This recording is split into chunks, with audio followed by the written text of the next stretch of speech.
Something hilariously bizarre happened at OpenAI. ChatGPT became obsessed with goblins. Well, not just goblins, trolls, wizards, and it got so bad that they now have made a directive to stop talking about mythical creatures. So 5.1 was launched last November. Researchers started noticing it was increasingly reaching for creature language when describing complexity. And according to OpenAI's own post-mortem, goblin usage was up by 175%. They trace it to a personality option called Nerdy, whose system prompt told the model to acknowledge the world's strangeness without taking itself too seriously. Nobody used goblin metaphors. They wrote about a vibe and the model just found its own path to a satisfying that reward.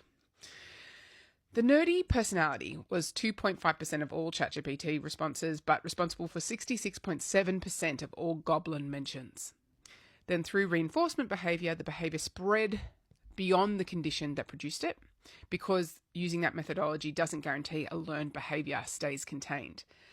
And by the time OpenAI identified the cause, 5.5 was already in training, so they added a line to the system prompt banning goblin talk. That's called specification gaming. And the problem was that the reward signal was underspecified and no audit mechanism was sensitive enough to catch it until users on Blue Sky noticed and were like, WTF on the goblin talk. And whilst it is indeed funny, organisations right now, including under Australia's emerging AI governance frameworks, are being asked to demonstrate that their AI systems behave as intended.